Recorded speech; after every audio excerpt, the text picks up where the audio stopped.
ദൈവനാമത്തിന് മഹത്വമുണ്ടാകട്ടെ. ലോകരക്ഷിതാവും മാനവകുലത്തിൻ്റെ വീണ്ടെടുപ്പുകാരനുമായ യേശുക്രിസ്തുവിൻ്റെ നിസ്തുല്യ നാമത്തിൽ എല്ലാ പ്രിയപ്പെട്ടവർക്കും എൻ്റെ സ്നേഹവന്ദനങ്ങളെ അറിയിക്കുന്നു. ഇന്ന് നാം ചിന്തിക്കാൻ പോകുന്ന ഒരു ഭാഗം നമ്മുടെ കർത്താവായിരിക്കുന്ന യേശുക്രിസ്തുവും ശിഷ്യന്മാരും കൂടി വന്നിരിക്കുന്ന വലിയൊരു പുരുഷാരവും ആയിരിക്കുന്ന സാഹചര്യത്തിൽ യേശു ഈ വന്ന ആളുകളോട് പ്രാർത്ഥനയെപ്പറ്റി പറയുന്നതായ ഒരു വേദഭാഗം വിശുദ്ധ മത്തായി സുവിശേഷം 6-ാം അധ്യായത്തിൽ നമുക്ക് കാണാൻ സാധിക്കും. കർത്താവ് അവിടെ കടന്നു വന്നിരിക്കുന്ന ആളുകളോട് ഇപ്രകാരം പറയുവാനിടയായി തീർന്നു. നീയോ പ്രാർത്ഥിക്കുമ്പോൾ അറയിൽ കടന്ന് വാതിലടച്ച് രഹസ്യത്തിൽ കാണുന്ന നിന്റെ പിതാവിനോട് പ്രാർത്ഥിക്കാം. രഹസ്യത്തിൽ കാണുന്ന നിന്റെ പിതാവ് നിന്റെ പ്രാർത്ഥനയ്ക്ക് മറുപടി തരും. രഹസ്യത്തിലുള്ള പ്രാർത്ഥനയെ പറ്റിയാണ് കർത്താവ് ഇവിടെ പങ്കുവെക്കുവാൻ ഇടയായിത്തീർന്നത്. പലപ്പോഴും നമ്മൾ പ്രാർത്ഥിക്കുകയും മറ്റ് ഉള്ള ആളുകളുമായി കൂടിയിരുന്ന് പ്രാർത്ഥിക്കുന്ന അനുഭവങ്ങളൊക്കെ നമ്മുടെ ജീവിതത്തിലുണ്ട്. ഇവിടെ എന്നെ ചിന്തിപ്പിച്ച ഒരു വാക്കിതാണ്, നീയോ പ്രാർത്ഥിക്കുമ്പോൾ അറയിൽ കിടന്ന്, അറയിലെ പ്രാർത്ഥന, അതായത് മാളിക മുറിയിലെ പ്രാർത്ഥന. വിശുദ്ധ തിരുവെഴുത്തുകൾ നാം പരിശോധിക്കുമ്പോൾ അവിടെ അനേക ഭക്തന്മാർ അവർ രഹസ്യത്തിൽ ദൈവത്തെ ആരാധിക്കുകയും പ്രാർത്ഥിക്കുകയും ചെയ്യുന്നതായ വേദഭാഗങ്ങളൊക്കെ നമുക്ക് കാണുവാൻ സാധിക്കും. അപ്പോൾ അത്തരത്തിലുള്ള ഒരു സംഭവം ഞാൻ പങ്കുവെക്കുവാൻ ആഗ്രഹിക്കുന്നു.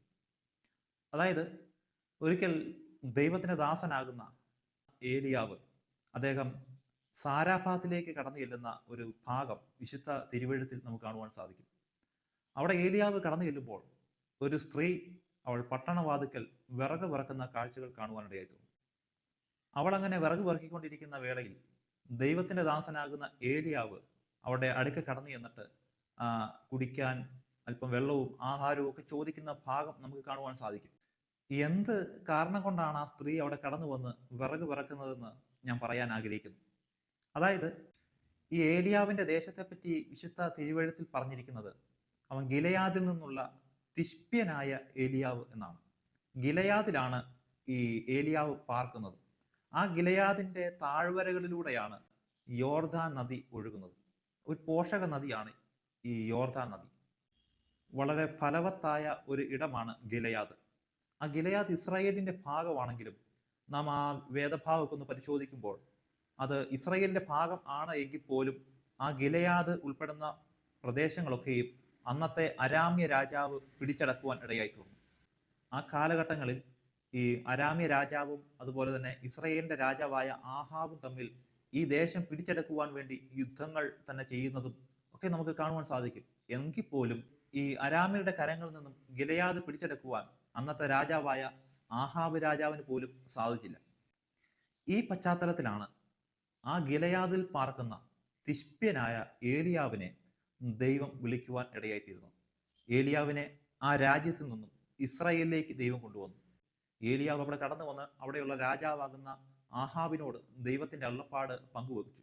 ഇസ്രായേൽ ദേശത്ത് കടന്നു വന്ന് ദൈവത്തിൻ്റെ അള്ളപ്പാട് അവിടെയുള്ളതാകുന്ന രാജാവിനോട് ഏലിയാവ് ഇപ്രകാരം പറയുവാൻ ഇടയായി തീർന്നു, ഇനി ഞാൻ പറഞ്ഞിട്ടല്ലാതെ ഇനി മഞ്ഞും മഴയും ഉണ്ടാകുകയില്ല എന്ന് പറഞ്ഞു.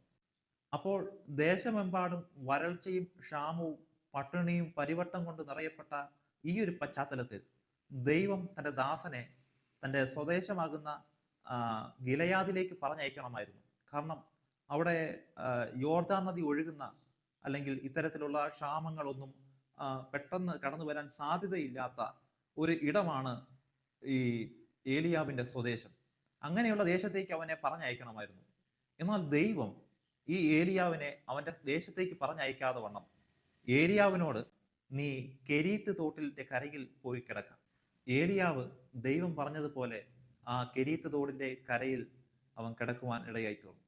തോട്ടിൽ നിന്ന് വെള്ളം കുടിച്ച് കാക്ക കൊണ്ടുതരുന്ന ആഹാരം ഭക്ഷിച്ച് അവൻ വിശപ്പും ദാഹവും അടക്കി അവിടെ കിടക്കുന്ന അനുഭവം നമുക്ക് കാണുവാൻ സാധിക്കും.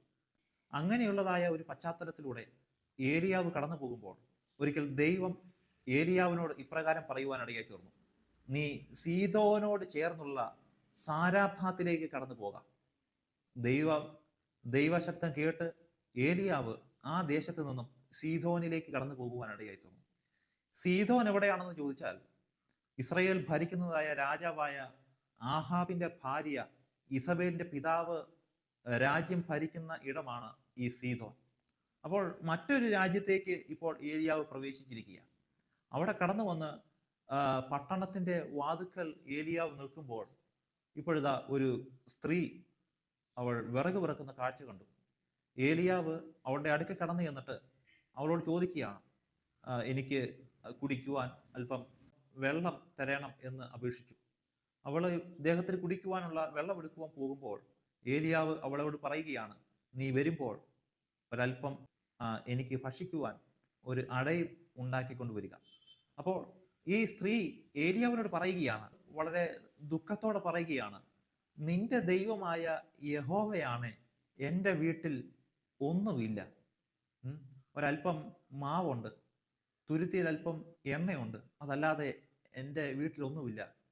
ഇതാ ഞാനും മകനും അല്പം ആഹാരം ഉണ്ടാക്കി കഴിച്ച് മരിപ്പാനിരിക്കുന്നു എന്ന് പറയുന്ന വിധവയായ സ്ത്രീയുടെ വാക്ക് തിരുവെഴുത്തിൽ രേഖപ്പെടുത്തിയിരിക്കുന്നു. അപ്പോൾ അവളുടെ നിസ്സഹായമായ അവസ്ഥയും നിസ്സഹായമായ അവളുടെ വാക്കുകളൊക്കെ കേട്ട് അവളും അവളുടെ മകനും അവസാനത്തെ ആഹാരം കഴിച്ച് മരിക്കുവാൻ ഞങ്ങൾ തുനിയുന്നു എന്നുള്ള വാർത്തയൊക്കെ കേട്ട ഈ ഏലിയാവ് വളരെയധികം ദുഃഖിക്കുവാനിടയായി തീർന്നു. എങ്കിലും ഏലിയാവ് അവളെ നോക്കി പറയുന്ന ഒരു വാക്ക് അവിടെ നമുക്ക് കാണുവാൻ സാധിക്കും. ഏലിയാവ് അവളെ ആശ്വസിപ്പിക്കുവാൻ ഇപ്രകാരം പറയുകയാണ്, നീ ഭയപ്പെടണ്ട, ഭയപ്പെടണ്ട. മരണഭയത്തിലേക്ക് കടന്നു പോകുന്ന, മരിക്കുവാൻ ആത്മഹത്യയ്ക്ക് ഒരുങ്ങിയിരിക്കുന്ന ഈ സ്ത്രീയോടും അവളുടെ കുടുംബത്തോടും ദൈവത്തിന്റെ ദാസൻ പറയുന്ന ഒരു ആലോചന ഇപ്രകാരമാണ്, നീ ഭയപ്പെടണ്ട. പ്രിയപ്പെട്ടവരെ, ഇന്ന് നമ്മൾ ഒന്ന് ചിന്തിക്കുവാണെങ്കിൽ നമ്മുടെ സമൂഹത്തിൽ എത്രയോ പേരാണ് മരിക്കുവാൻ തുനിയുന്നത്, ആത്മഹത്യ ചെയ്യുവാൻ, സ്വന്തം ജീവനെ അവസാനിപ്പിക്കുവാൻ പലരും തുനിയുന്നു. ഞാൻ അതിനെപ്പറ്റി ചിന്തിച്ചപ്പോൾ എന്തിനാണ് മനുഷ്യൻ ആത്മഹത്യക്ക് മുതിരുന്നത്? നമുക്കെല്ലാവർക്കും മരിക്കുവാനാണ് ഭയം. എല്ലാ മനുഷ്യർക്കും, ഇത് കേൾക്കുന്ന നിങ്ങൾക്കും ഇത് പറയുന്ന എനിക്കും മരിക്കുവാൻ ഭയമാണ്. എന്നാൽ മരണത്തെക്കാൾ കൂടുതൽ ജീവനെ ഭയക്കുന്ന അനേക ആളുകൾ നമ്മുടെ ഇടയിൽ ഉണ്ടെന്നുള്ളതാണ് വാസ്തവം. പലർക്കും ജീവിക്കുവാൻ ആഗ്രഹമുണ്ട്, മക്കളോട് ചേർന്നിരുന്ന് സന്തോഷകരമായി മുമ്പോട്ട് പോകുവാൻ പലർക്കും താല്പര്യമുണ്ട്. എന്നാൽ അവരെ ജീവിപ്പിക്കുവാൻ അനുവദിക്കാതെ പലവിധമായ അനുഭവങ്ങൾ പല ആളുകളുടെ ജീവിതത്തിലേക്ക് കടന്നു വരുമ്പോൾ, കടഭാരങ്ങൾ കൊണ്ട് പൊറുതി മുട്ടുമ്പോൾ, കുടുംബത്തിൽ സന്തോഷമില്ലാതെ, സമാധാനമില്ലാതെ, ഐക്യതയില്ലാതെ മുമ്പോട്ട് പോകുമ്പോൾ പലരും മരണത്തെ ഇഷ്ടപ്പെടുവാൻ ഇടയായിത്തീരുന്നു. അതുകൊണ്ടാണല്ലോ ഈ കഴിഞ്ഞിടയിൽ ഒരു സ്ത്രീ തൻ്റെ 2 മക്കളെയുമായി ട്രെയിനിന്റെ മുമ്പിൽ ചാടി ആത്മഹത്യ ചെയ്യുവാൻ ഇടയായി തീർന്നു. അപ്പോൾ അതിനൊക്കെയുള്ളതായ കാരണം എന്താ? ജീവിക്കുവാനുള്ള ഭയം. ജീവിക്കുവാൻ മനുഷ്യന് ഭയം തോന്നുന്ന കാലയളവാണ്. എന്നെ കേൾക്കുന്ന പ്രിയപ്പെട്ടവരെ, മറ്റുള്ളവരുടെ സമാധാനം കെടുത്തുന്ന, മറ്റുള്ളവരുടെ സന്തോഷത്തെ കെടുത്തുന്ന എന്തെങ്കിലും അനുഭവം നാം ഉണർത്തുന്നുണ്ടെങ്കിൽ, അവരുടെ സമാധാനത്തെ കണ്ടമാനം ചൂഷണം ചെയ്യുന്ന അനുഭവങ്ങൾ എൻ്റെ നിങ്ങളുടെ ജീവിതത്തിലുണ്ടെങ്കിൽ, അവരുടെ പ്രാണന് ഞാനും നിങ്ങളും കണക്ക് ബോധിപ്പിക്കേണ്ടി വരും ദൈവത്തിന്റെ സന്നിധി. കാരണം ഉടുപ്പിനേക്കാൾ ജീവൻ വിലയേറിയത് എന്ന് തിരുവെഴുത്ത് പറയുന്നു. നമ്മുടെ ഓരോരുത്തരും പ്രാണൻ അത് വിലയേറിയതാണ്. പ്രാണന്റെ വീണ്ടെടുപ്പ് വില കൊടുക്കുവാൻ ആർക്ക് സാധിക്കും? ആർക്കും സാധിക്കത്തില്ല. അങ്ങനെയുള്ളപ്പോൾ നാം മുഖാന്തിരം, നമ്മുടെ വാക്കുകൾ, പ്രവൃത്തികൾ മുഖാന്തിരം ആരെയും നിരാശപ്പെടുത്താനും അവരെ മരണത്തിലേക്ക് നയിക്കുന്ന അനുഭവങ്ങൾ ഉണ്ടാകാതിരിക്കാനും നാം ശ്രദ്ധിക്കാൻ ഇടയായിത്തീരണം. അപ്പോൾ ഈ മരിക്കുവാൻ, ആത്മഹത്യ ചെയ്യുവാൻ തുനിയുന്ന, അതിനുവേണ്ടി അവസാനത്തെ ആഹാരം കഴിക്കുവാൻ ഒരുങ്ങിയിരിക്കുന്ന ഈ സ്ത്രീയോട് ദൈവദാസനാകുന്ന ഈ ഏലിയാവ് അദ്ദേഹം പറയുകയാണ്, നീ ഭയപ്പെടണ്ട. ഇന്ന് ഈ വാക്ക് കേൾക്കുന്ന നിങ്ങൾ ചിലപ്പോൾ ഇത്തരത്തിലുള്ള ഒരു അനുഭവത്തിലൂടെ കടന്നു പോവുകയായിരിക്കാം. എന്നാൽ വിശുദ്ധ ബൈബിൾ നിങ്ങളോട് പറയുകയാണ്, ഭയപ്പെടേണ്ട. നമ്മുടെ ജീവിതത്തിൽ ഇന്ന് അനുഭവിക്കുന്ന, അഭിമുഖീകരിക്കുന്ന സകലവിധമായ വിഷയങ്ങളുടെ മധ്യത്തിലും നിങ്ങളെ രക്ഷിക്കുവാൻ, നിങ്ങളെ സഹായിക്കുവാൻ, ജീവിക്കുവാൻ അനുവദിക്കാത്ത എല്ലാ പ്രതിസന്ധികളെയും പ്രതികൂലങ്ങളെയും മാറ്റുവാൻ, നിങ്ങളുടെ ജീവിതത്തിൽ സന്തോഷം നൽകുവാൻ, സമാധാനം നൽകുവാൻ, ജീവിതത്തിൽ പ്രതീക്ഷയും പ്രത്യാശയും നൽകുവാൻ, നല്ല ഭാവി നിങ്ങളുടെ മക്കൾക്ക് നൽകി കൊടുക്കുവാൻ ആർക്കും സാധിക്കുന്നില്ലെങ്കിലും സ്വർഗത്തിലെ ദൈവത്തിന് സാധിക്കുവാൻ ഇടയായിത്തീരും. കർത്താവ് നിങ്ങളെ കാണുന്നു. ഏലിയാവിന്റെ ഈ വാക്ക് കേട്ടു കഴിഞ്ഞപ്പോൾ മരിക്കണം എന്നുള്ളതായ ആ ചിന്ത അവരുടെ ഹൃദയത്തിൽ നിന്ന് മാറിപ്പോകുവാൻ ഇടയായിത്തീർന്നു. അതുകൊണ്ട് വിശുദ്ധ തിരുവെഴുത്ത് ഇപ്രകാരം പറയുന്നു, ക്ഷാമകാലത്തൊക്കെയും ദൈവം അവളെയും അവളുടെ കുടുംബത്തെയും ക്ഷേമമായി പോറ്റുവാൻ ഇടയായി തീർന്നു. ആ വേനലിന്റെ അനുഭവത്തിന്റെ മധ്യത്തിൽ ദൈവം ആ സ്ത്രീയെയും അവളുടെ കുടുംബത്തെയും മാനിക്കുവാൻ ഇടയായി തീർന്നു. ദൈവം ആ കുടുംബത്തെ മാനിക്കുവാനുള്ള കാരണം എന്താ പ്രിയപ്പെട്ടവരെ? ഏലിയാവ് ആ വാക്ക് പറഞ്ഞതുകൊണ്ട് മാത്രമാണോ? ഒരിക്കലുമല്ല. ഏലിയാവ് അവളോട് നീ ഭയപ്പെടണ്ട എന്ന് പറയുവാൻ ഇടയായി തീർന്നപ്പോൾ ആ സ്ത്രീ അത് വിശ്വസിച്ചു. അവൾ അത് വിശ്വസിച്ചെന്ന് മാത്രമല്ല, വിശുദ്ധ വേദപുസ്തകത്തിൽ ഇപ്രകാരം പറയുന്നു: ക്ഷാമകാലത്തൊക്കെയും അവരെ ക്ഷേമമായി പോറ്റപ്പെടുവാൻ ദൈവം അവരുടെ കലത്തിലെ മാവ് കുറയാതെ, അവരുടെ ഭരണിയിലെ എണ്ണ വറ്റിപ്പോകാതെ വണ്ണം അവരെ പോറ്റി പുലർത്തുവാൻ ഇടയായി തീർന്നു. ആ സ്ത്രീ മുഖാന്തരം, ആ വിധവയായ സ്ത്രീ മുഖാന്തരം അവരുടെ ഭവനത്തിലുള്ള ആളുകളെ തന്നെ പോറ്റി പുലർത്തുവാൻ ദൈവത്തിന്റെ അത്ഭുതകരമായ വലിയ പ്രവൃത്തി അവൾക്ക് വേണ്ടി, അവരുടെ കുടുംബത്തിന് വേണ്ടി ചെയ്യുന്നുള്ളതാണ്. പലപ്പോഴും വിധവന്മാരെന്ന് പറഞ്ഞാൽ മറ്റുള്ളവരുടെ പരാശ്രയം കൊണ്ട് ജീവിക്കുന്ന ആളുകളാണ് വിധവന്മാർ. മറ്റുള്ളവർ നൽകി കൊടുക്കുന്ന നന്മകൾ കൊണ്ട് ജീവിക്കുന്ന ആളുകളാണ്. എന്നാൽ ഈ വിധവയായ ഈ സ്ത്രീയെ കൊണ്ട് ദൈവം അവളുടെ കുടുംബത്തിലുള്ള ആളുകളെ പോറ്റി എന്ന് മാത്രമല്ല, ഈ ഏലിയാവിനെ പോറ്റി പുലർത്തുവാൻ ദൈവം ആ സ്ത്രീയെ ഉപയോഗപ്പെടുത്തുവാൻ ഇടയായി തീർന്നു. അപ്പോൾ അവളുടെ ജീവിതത്തിൽ, അവളുടെ കുടുംബത്തിൽ സംഭവിച്ചതായ ഈ വലിയ വ്യത്യാസത്തിന് കാരണം എന്താണെന്ന് നാം പരിശോധിക്കുമ്പോൾ, ഏലിയാവ് ഈ സ്ത്രീയോട് ചോദിക്കുന്ന ഒരു ഭാഗം ഒന്നുകൂടെ ഞാൻ ഓർമ്മിപ്പിക്കുവാൻ ആഗ്രഹിക്കുന്നു. അതായത് ഏലിയാവ് ഇവളോട് ചോദിക്കുകയാണ്, നിന്റെ ഭവനത്തിൽ എന്തുണ്ട്? അല്പം മാവുണ്ട്, പിന്നെന്തുണ്ട്? അല്പം എണ്ണയുണ്ട്, വേറെന്തുണ്ട്? ചില പാത്രങ്ങളുണ്ട്, പിന്നെന്തുണ്ട്? പിന്നൊന്നുമില്ല. ഞാനും ഉണ്ട്, എൻ്റെ മകനും ഉണ്ട്, വേറെന്തുണ്ട്? വേറൊന്നുമില്ല. എന്നാൽ നാം ആ വേദഭാഗം നാം പരിശോധിക്കുമ്പോൾ ഏലിയാവ് പറയാതെ പറയുന്ന ഒരു കാര്യം അവിടെ രേഖപ്പെടുത്തിയിരിക്കുന്നു. അതായത്, നീ പറയുന്നു നിന്റെ വീട്ടിൽ അല്പം മാവേ ഉള്ളൂ, അല്പം എണ്ണയേ ഉള്ളൂ, ചില പാത്രങ്ങളേ ഉള്ളൂ, വേറെ ഒന്നും എനിക്കില്ല എന്ന് നീ പറയുന്നു. എന്നാൽ നിന്റെ ജീവിതത്തിലെ ശൂന്യതകളും ഇല്ലായ്മകളെ നീ പറയുന്നെങ്കിലും നീ പറയാത്ത ഒരു കൂട്ടം കാര്യം കൂടെ നിന്റെ ഭവനത്തിലുണ്ട്. എന്താ അത്? അത് വേറൊന്നുമല്ല, അതാണ് മാളിക മുറി. ഈ സ്ത്രീ, അവളൊരു യഹൂദ സ്ത്രീയാണ്. അവളുടെ ബന്ധുമിത്രാദികളൊന്നും അവളുടെ അടുക്കലില്ല. കാരണം അവൾ പാർക്കുന്ന ദേശം ഇസ്രായേൽ ദേശമല്ല, മറിച്ച് വിജാതികൾ പാർക്കുന്നതായ സീദോന്യ ദേശമാണ്. അപ്പോൾ ആരാലും ആശ്രയമില്ലാതെ താൻ ആരാധിക്കുന്ന ദൈവം പോലും തന്നെ സഹായിക്കുന്നില്ല. തൻ്റെ പ്രാർത്ഥനയ്ക്കുള്ള മറുപടി ഇതുവരെ ലഭിക്കുന്നില്ല. നാളുകളേറെയായി പ്രാർത്ഥിക്കുന്നു, നാളുകളേറെയായി കണ്ണുനീരോടുകൂടെ നിലവിളിക്കുന്നു. എന്നാൽ എൻ്റെ പ്രാർത്ഥനകൾക്കും യാചനകൾക്കൊന്നും മറുപടി എൻ്റെ ദൈവം പോലും തരുന്നില്ല എന്നുള്ള ചിന്താഭാരത്തിൽ അവസാനത്തെ ആഹാരം ഉണ്ടാക്കുവാനുള്ള വിറക് പറക്കുവാൻ പട്ടണവാതിക്കലേക്ക് കടന്നുപോയ സാഹചര്യത്തിലാണ് ദൈവത്തിന്റെ ദാസനാകുന്ന ഏലിയാവ് അവിടെ അടുക്ക കടന്നു ചെല്ലുവാൻ ഇടയായിത്തീർന്നത്. ഏലിയാവിന്റെ ദേശം അരാമിനോട് ചേർന്നതായ ഗിലയാദാണ് എന്ന് നാം പ്രാരംഭത്തിൽ ചിന്തിക്കുവാൻ ഇടയായിത്തീർന്നു. അങ്ങനെയുള്ള മറ്റൊരു രാജ്യത്ത് പാർക്കുന്നതായ ഏലിയാവിനെ ദൈവം ഇസ്രയേൽ രാജ്യത്തേക്ക് കൊണ്ടുവരുവാൻ ഇടയായിത്തീർന്നു. ഇസ്രയേൽ രാജ്യത്ത് പാർക്കുന്നതായ ഏലിയാവിനെ അവിടെ നിന്നും അവന്റെ സ്വന്തം ദേശത്തേക്ക് പറഞ്ഞയക്കാതെ വണ്ണം ദൈവം സീദോൻ എന്ന് പറയുന്ന വേറൊരു രാജ്യത്തിലേക്ക് കൊണ്ടുവരുവാൻ ഇടയായിത്തീർന്നു.